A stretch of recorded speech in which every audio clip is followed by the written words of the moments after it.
बात करनी है मुझे, नहीं बात करनी है मुझे, नहीं बात करनी है मुझे। सबसे बड़ी अगर कोई टेररिस्ट ऑर्गेनाइजेशन है तो इस वक्त अभी नेतन्याहू और ट्रम्प की है। मर्डरर है उन मासूम बच्चों के जो फलस्तीन में मरे। वेस्ट का फैलाया हुआ प्रोपेगेंडा है कि ईरानियन विमेन सफर कर रही हैं। जो मोदी को सही नहीं मानते वो लोग भी अगर अमेरिका यहाँ पर आके मोदी सरकार को उखाड़ फेंकेगा तो उसके खिलाफ होंगे। इजराइल जब भी बना है वहाँ पर इजराइल ने दमन, शोषण, अत्याचार के माध्यम से कब्जा बनाए रखा है। तो ये ठेकेदारी वो बंद करे और हम कह रहे हैं कि वो ठेकेदार क्यों बन रहा है। नमस्कार, मैं आकाश कुमार, स्वागत है आपका हमारे चैनल भैया जी गजब पर। आज हम आए हुए हैं जंतर मंतर पर। यहाँ पर अयतुल्ला अली खैमेनी का मातम का शोक मनाया जा रहा है और ईरान के समर्थन में इजराइल और अमेरिका के विरोध में प्रोटेस्ट करा जा रहा है। हम यहाँ पर लोगों से बात करते हैं कि आखिर में वो अमेरिका और इजराइल का किस तरीके से वो विरोध करना चाहते हैं और किस तरीके से जो प्रोटेस्ट है ये कितना कायम हो सकता है प्रोटेस्ट जियो पॉलिटिक्स के लिए, इन सब पॉलिटिक्स के लिए। नमस्कार मैम, नाम क्या होगा आपका? अरे भाई, नहीं बात करनी है मुझे। लेकिन हम तो बस यही पूछ रहे हैं कि आपका नाम क्या होगा? निदा नाम है मेरा। मैम, जिस तरीके से आप देख रहे हो कि पूरे विश्व में एक शोक मनाया जा रहा है, एक मातम बनाया जा रहा है अयतुल्ला अली खैमेनी को लेकर, इसको लेकर आपकी क्या प्रतिक्रिया है? देखिए, जिस तरीके से इजराइल और यूएस ने मिलकर हमला किया है, रातों रात हमला किया और 30 मिसाइल्स गिराए, अयतुल्ला अली खैमेनी के साथ साथ उनकी पूरी फैमिली को शहीद कर दिया। साथ में गर्ल्स स्कूल पे, तेहरान के गर्ल्स स्कूल पे हमला किया, 108 प्लस सिविलियंस की डेथ हो गई है। तो ये बहुत ज़्यादा हमारे लिए दुखद विषय है और हम इसको कंडेम करने के लिए यहाँ पे हैं। मैम, जैसे मान के चलिए कि बहुत सारे लोग ना एक सवाल क्रिएट कर रहे हैं। आप सोशल मीडिया तो यूज़ करते होंगे आप? बिल्कुल। सोशल मीडिया पर ना एक चीज़ बोली जा रही है कि आखिर में भारत देश का मुस्लिम ईरान का क्यों सपोर्ट कर रहा है, मतलब उसे इतनी दूर क्यों देश की पड़ी है, अपने देश की बात क्यों नहीं करता? देखिए, पहली बात ये कि हमारे देश में अभी कोई कुछ हुआ नहीं है और यहाँ पे बात अगर मुसलमान का हटा के हम ह्यूमैनिटी के तौर पर देखें तो जिस तरीके से इजराइल ने फ़लस्तीन में 70,000 लोगों को मार दिया, जिस तरीके से इजराइल अभी भी वही हरकत कर रहा है ईरान के साथ, तो हम उसको कंडेम कर रहे हैं। और भारत देश का यहाँ पे जंतर मंतर पे मुसलमान ही सिर्फ नहीं आए हैं, यहाँ पे हर धर्म के लोग हैं। आप कैमरा घुमा के देख लीजिए। बहुत अच्छी बात लगी मेरे को कि यहाँ पर ना यूनाइटेड होकर लोग समर्थन कर रहे हैं ईरान का और इजराइल और अमेरिका का विरोध कर रहे हैं। हाँ बिल्कुल, हम उसी विरोध के लिए आए हैं। मेरे में 2-3 सवाल हैं, जैसे आपके ही उत्तर में मेरे कुछ सवाल छुपे हैं। जैसे आपने कहा कि पहले खुद इजराइल ने, अमेरिका ने ईरान पर 30 मिसाइलें दागी, आपका कहना है? बिल्कुल। अगर ईरान पर इजराइल और अमेरिका ने पहले मिसाइलें दागी बिना कुछ बताए कि हम वॉर करना चाहते हैं, तो मतलब ये लोग इजराइल और अमेरिका बहुत बड़े गद्दार हैं जिन्होंने वॉर छेड़ी लेकिन बिना बताए।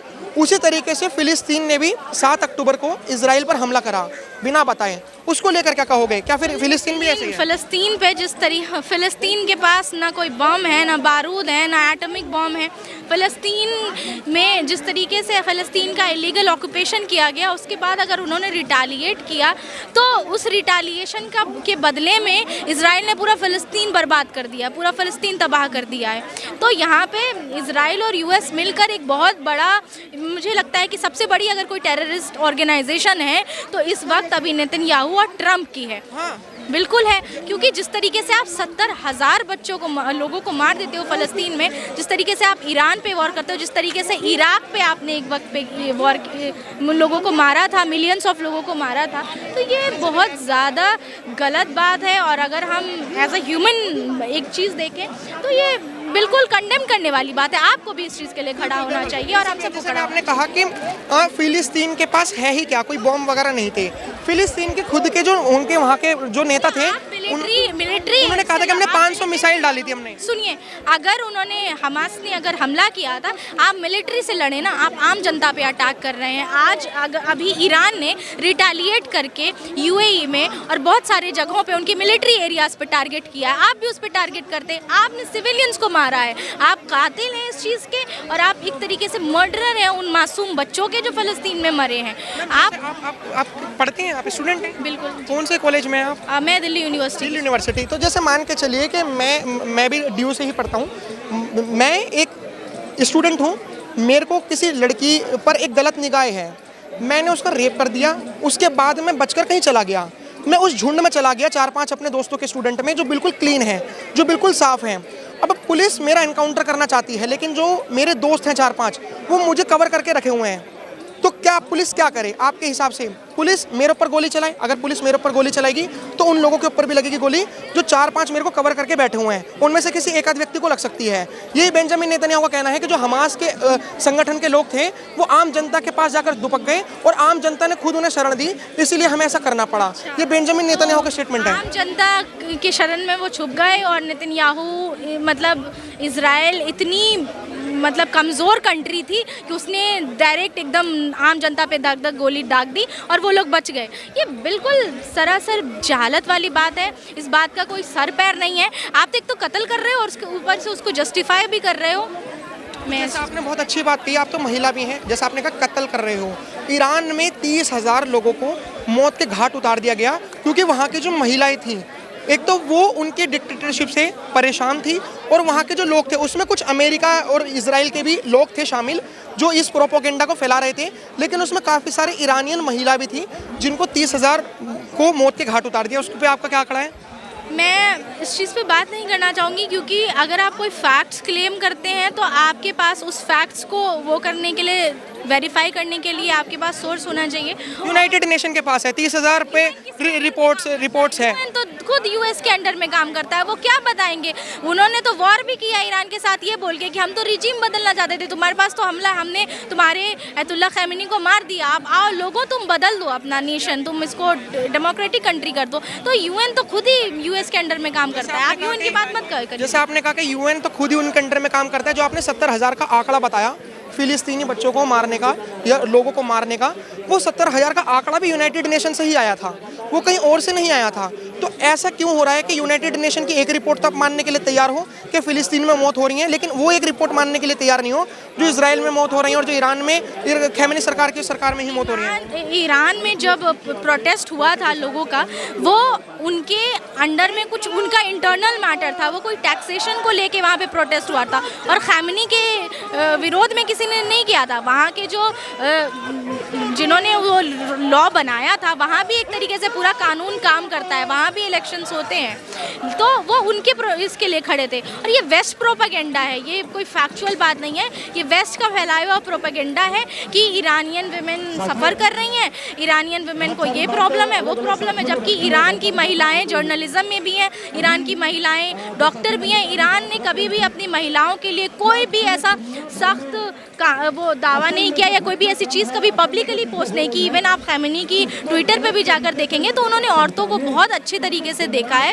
और उन्होंने औरतों को एक तरीके से बहुत इज्जत दी है जो हमारा रिलीजन देता है उसको। और अगर आप रिलीजन पे आएंगे तो रिलीजन तो सभी का अच्छा होता है, चाहे वो इस्लाम हो चाहे वो सनातन धर्म हो। Thank you so much. अभी हम और लोगों से बात करते हैं कि और लोगों की क्या राय है। फिलहाल यहाँ पर ना बहुत लोगों का प्रोटेस्ट हो रहा है और इस प्रोटेस्ट में बात करेंगे कि आखिर में उनकी क्या राय है। नमस्कार भाई, नाम क्या होगा आपका?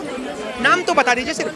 नहीं मतलब आप जैसे यहाँ पर प्रोटेस्ट करने आए हो, हम तो दुनिया को दिखाने के लिए आए हैं, आप नहीं आए हो प्रोटेस्ट करने के लिए। तो जैसे मान के चलिए जो खैमेनी साहब की मौत है उसको लेकर क्या कहोगे आप? कुछ भी नहीं।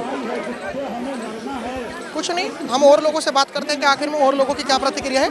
यहाँ पर बहुत सारे लोग ना प्रोटेस्ट कर रहे हैं और प्रोटेस्ट करते हुए नजर आ रहे हैं। यहाँ पर जैसे KYS क्रांतिकारी युवा संगठन ने लिखा है long live unity of toiling people against US Israel. Sir मेरे को एक चीज़ जाननी है, आप सोशल मीडिया यूज़ करते हो? मैं करता हूँ, बहुत कम करता हूँ। लेकिन सोशल मीडिया पर एक चीज़ बोली जा रही है कि आखिर में जब ईरान में ये सब कुछ हुआ तो भारत देश में इसकी प्रतिक्रिया इतनी क्यों हो रही है जितनी नहीं होनी चाहिए? देखिए, ऐसा नहीं है कि सिर्फ ये ईरान में हुआ तभी प्रतिक्रिया हुई, जब ये गाज़ा में हुआ तब भी प्रतिक्रिया हुई, जब ये वेनेजुएला में हुआ तब भी ये प्रतिक्रिया हुई, क्योंकि हम लोग चाहते हैं कि शांति हो। दूसरी बात, जो अमेरिका का जो वर्चस्व है, अमेरिका का जो साम्राज्य है, वो अपना विस्तार रोके और डॉलर का जो वर्चस्व पूरा दुनिया की अर्थव्यवस्था पे बना हुआ है वो टूटे। और अमेरिका चाहता है कि डॉलर के माध्यम से ही लोग व्यापार करें और उसका नुकसान तमाम दुनिया को जो डॉलर में व्यापार करती है उनको है, और इसीलिए हम उसके खिलाफ हैं। तो जैसा आपने कहा कि आपने ये जो प्रोटेस्ट है ये गाज़ा के लिए भी हुआ, ये वेनेजुएला के लिए भी हुआ और आज ईरान के लिए भी हो रहा है, फिलिस्तीन के लिए भी हुआ। ये प्रोटेस्ट बांग्लादेश के लिए क्यों नहीं हुआ जब बांग्लादेश में माइनॉरिटीज़ के साथ गलत करा गया, दीपू चंद्र दास को जिंदा जला दिया गया वहाँ के मॉब ने। सवाल यहाँ पर सोशल मीडिया पर उठ रहे हैं और लोग ना आपको ट्रोल कर रहे हैं कि आखिर में ये प्रोटेस्टवादी लोग कहाँ थे, ये आंदोलनकारी लोग कहाँ थे जब दीपू चंद्र दास के साथ जैसा होता है, पहलगाम में हमला होता है, पुलवामा में हमला होता है, सरकार को खिलाफ नहीं भारत के समर्थन में। देखिए, क्या पहली बात जो आपने कहा वो एकदम कतई गलत चीज आपने बताई कि हम उस समय नहीं बोले। मैं नहीं कह रहा, सोशल मीडिया जो सोशल मीडिया कह रहा है वो एकदम गलत है। हम तब भी बोल रहे थे और हम ये कहते हैं, मानते हैं कि किसी भी देश में, चाहे वो श्रीलंका हो, चाहे बांग्लादेश हो, चाहे म्यांमार हो, चाहे पाकिस्तान हो या फिर भारत हो, किसी भी मुल्क में माइनॉरिटीज पर अटैक नहीं होने चाहिए। किसी भी देश में खुशहाली है कि नहीं, इसका पता इस चीज़ से लगाया जा सकता है कि वहाँ पर माइनॉरिटी कितना खुश है। तो अगर आप कह रहे हैं या सोशल मीडिया में इस तरह के फिजूल चीज़ें चल रही हैं, उसके लिए मैं जवाब दे नहीं हूँ। वो कुछ भी चला सकते हैं, वो अफवाह चला सकते हैं, वो बकैती चला सकते हैं, उनका धंधा उस चीज़ पर है। दूसरी बात कि क्या हम ये नहीं मानते कि हिंदू के मसलों पर भारत सरकार प्रोएक्टिव है? वो एकदम प्रोएक्टिव है। अगर प्रोएक्टिव होती, सुनिए मेरी बात सुनिए, अगर आपने कहा प्रोएक्टिव है, अगर प्रोएक्टिव होती तो यूनाइटेड नेशन में भारत सरकार हमेशा प्रतिक्रिया देती है।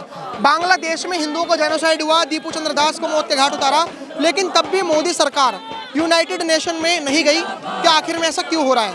अगर भारत सरकार जाती तो यूनाइटेड नेशन में जा सकती थी, बल्कि बांग्लादेश जो एस जयशंकर हमारे विदेश मंत्री हैं, आलोचना होनी चाहिए वो तो भारत सरकार की होनी चाहिए कि वो स्टैंड क्यों नहीं ले रहे। क्यों आपने उनके जब प्रधानमंत्री वहां चुना गया तो क्यों आपने अपने अध्यक्ष को, बिरला को भेजा? नहीं भेजना चाहिए था। वो भारत सरकार अपना बॉयकॉट करे, ठीक है। अगर आप हमसे कह रहे हैं तो हम हमेशा कह रहे हैं कि माइनॉरिटीज पर जुल्म नहीं होना चाहिए और माइनॉरिटीज जहां सुखी है वो देश ज्यादा संपन्न होगा, ज्यादा सुखी होगा। जैसे सर आपने कहा कि माइनॉरिटीज पर जुल्म नहीं होना चाहिए, जैसे कि हम देखते हैं आंकड़ा कि मुस्लिम पॉपुलेशन पूरे विश्व में 190 करोड़ है, क्रिश्चियन पॉपुलेशन 240 करोड़ है पूरे विश्व में, लेकिन इजराइल की पॉपुलेशन महज 1.5 करोड़ है।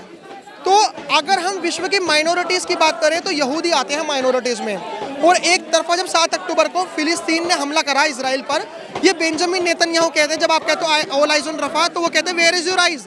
जब 7 अक्टूबर पर हमला हुआ था हमारे ऊपर, तो उसको लेकर क्या प्रतिक्रिया है? अगर जो आप कह रहे हैं हमला हुआ, उसका अपना एक इतिहास भी हमें देखना पड़ेगा। मैं उस इतिहास में नहीं जाऊँ, सुनिए मैं उस इतिहास में नहीं जा रहा हूँ, और मैं कह रहा हूँ कि जो हमास ने किया भी वो भी गलत था। मैं नहीं कह रहा कि उसके माध्यम से वो मुक्त हो सकते हैं, पर उसके इतिहास को देखे बिना आप आलोचना कर दें। जैसे आप किसी गुलाम को पीट रहे हैं और वो किसी दिन मालिक का कत्ल कर दे, तो आप कहेंगे कि देखिए कत्ल कर दिया, गलत किया। वो गलत हो सकता है, पर क्या उसकी त्रासदियों को समझा नहीं जाना चाहिए? क्या उसके पीछे के इतिहास को जो बताया नहीं जाना चाहिए? पर जब इतिहास को नकार दिया जाता है, ये समस्यापूर्ण है। तो वो एक अलग बात है कि उसका इतिहास हमें जानना चाहिए। इजराइल जब भी बना है, वहाँ पर इजराइल ने दमन, शोषण, अत्याचार के माध्यम से कब्जा बनाए रखा है, ठीक है। आप 1949 में जब कुछ ट्रीटीज होती हैं और कहा जाता है 2 नेशन थ्योरी, वहाँ इजराइल भी रहे, फिलिस्तीन भी रहे, सुनिए फिलिस्तीन भी रहे, पर आप देखिए फिलिस्तीन का एक्सपेंशन कितना हुआ या उसका कितना वो घटता चला गया, और इजराइल का एक्सपेंशन कितना ज़्यादा हुआ। मेरा एक सवाल वही है, आपने कहा कि पीछे के इतिहास पे जाना चाहिए। ईरान पर सबसे पहले इजराइल और अमेरिका ने हमला करा। आपको पता है कि ईरान ने हमला कभी नहीं करा, पहले इन्होंने ही हमला करा। उसको लेकर के आपकी प्रतिक्रिया है? मेरी यही प्रतिक्रिया है कि जो ईरान में किया वो संप्रभु देश है, ठीक है। वहाँ पे चुनावी पद्धतियाँ हैं, लोकतांत्रिक पद्धतियाँ हैं, जो भी पद्धतियाँ हैं, वहाँ पे सरकार बदलती हैं, चुनी जाती हैं, और वहाँ पर जब आप तीसरा देश कोई घुसता है कि हम वहाँ सत्ता परिवर्तन करेंगे, तो ये एकदम गैर वाजिब है। उसके लिए इतिहास पे नहीं जाना चाहिए। जैसे हम इजराइल के लिए इतिहास में जा रहे थे कि 7 अक्टूबर को सबसे पहले हमला हुआ इजराइल पर, तो उसके लिए तो इतिहास में जाओ। और ईरान पर सबसे पहले हमला हुआ तो वो संप्रभुता देश, तो ये ऐसा ईरान के किस इतिहास में जाना चाहते हैं आप बताइए? जैसे मान के चलिए कि 1979 से पहले पर्शियन कंट्री थी, वो वहाँ का एक कल्चर था, वहाँ का एक मॉडर्न कल्चर था। लेकिन 1979 के बाद जब खैमेनी सरकार आई तो वहाँ पर एक ऐसी रेजिम आई जो रेडिकल चीज़ों को या फिर इस्लामिक प्रो इस्लामिक चीज़ों को स्टेबल कर रही थी। वहाँ की महिलाएं विरोध कर रही थी। तो मेरा सवाल सीधा सीधा ये कि जब इजराइल पर पहले हमला हुआ तो वहाँ पर तो आप इतिहास में जा रहे हो, ईरान पर जो पहले हमला हुआ वहाँ पर आप इतिहास में क्यों नहीं जा रहे? ठीक है। क्या मैंने कभी भी कहा कि खामनेई समस्यापूर्ण व्यक्ति नहीं थे? मैंने कहीं कहा? नहीं कहा। तो आप मुझ पर थोप रहे हैं अपने, सुनिए, अपने विचार आप मुझ पर थोप रहे हैं। मैं कतई नहीं कह रहा कि खामनेई सही थे कि नहीं सही थे। मुझे नहीं मालूम इस देश की जनता मोदी को सही मानती है कि नहीं मानती है। सुनिए, पर जो मोदी को सही नहीं मानते वो लोग भी अगर अमेरिका यहाँ पर आके मोदी सरकार को उखाड़ फेंकेगा तो उसके खिलाफ होंगे, और ये गलत है। हम इसका विरोध कर रहे हैं। वहां की जनता तय करे, वहां के जन आंदोलन तय करे, वहां के लोग तय करें। अमेरिका कोई दादा नहीं है, उसने कोई दुनिया की ठेकेदारी नहीं ले रखी है। तो ये ठेकेदारी वो बंद करे। और हम कह रहे हैं कि वो ठेकेदार क्यों बन रहा है? वो ठेकेदार इसीलिए बन रहा है ताकि दुनिया को डॉलर में व्यापार करने को मजबूर कर सके, क्योंकि दुनिया में जो तेल है वो मिडल ईस्ट में है या वेनेजुएला में है, और दोनों जगहों पर आपके मिलिट्री बेसिस हैं। वेनेजुएला में आपने सत्ता परिवर्तन किया, वहाँ पे आपने हटा दिया वेनेजुएला के शासनाधीन राष्ट्रपति को, और अभी यहाँ पर आपने अटैक किया। तो कंट्रोल बेसिकली, चाहे वो सीरिया में देखिए, चाहे वो इराक में देखिए, चाहे ईरान में देखिए, चाहे लीबिया में देखिए, तेल को कंट्रोल करके पूरी इकोनॉमी को कंट्रोल किया जा सके। और इसका नुकसान भारत को कैसे है? क्योंकि अगर हमें तेल खरीदना है तो हमें डॉलर में खरीदना पड़ेगा, और डॉलर में हम तभी व्यापार कर पाएंगे जब हमारे पास डॉलर का एक्यूमुलेशन हो, डॉलर का संचयन हो। और डॉलर हमारे पास तभी आएगा जब हम अमेरिका को चीजें बेचेंगे, तभी आयात आएगा, तभी डॉलर आएगा। और चीजें वो तब खरीदेगा जब हमारी चीजें सस्ती हो, और चीजें हमारी सस्ती तभी होंगी जब इस देश में मजदूरों का, किसानों का जो उत्पादन होगा वो सस्ता होगा। और उत्पादन सस्ता तभी होगा जब उनके श्रम की लूट होगी। तो यानी कि ये अगर मामला जो है भारत के बहुसंख्यक किसानों और मजदूरों से जुड़ा हुआ है, उनकी लूट से भी जुड़ा हुआ है, इसलिए हम इस युद्ध के खिलाफ हैं। फिलहाल आपने इनकी राय देखी, इनकी राय काफी हद तक ठीक लगी। कुछ चीजें हमने क्रॉस क्वेश्चनिंग करने की कोशिश करी, उन्होंने जवाब भी उसका बखूबी दिया। आपकी क्या राय कमेंट में जरूर बताएं। देखते हैं हमारा चैनल। धन्यवाद। जय हिंद।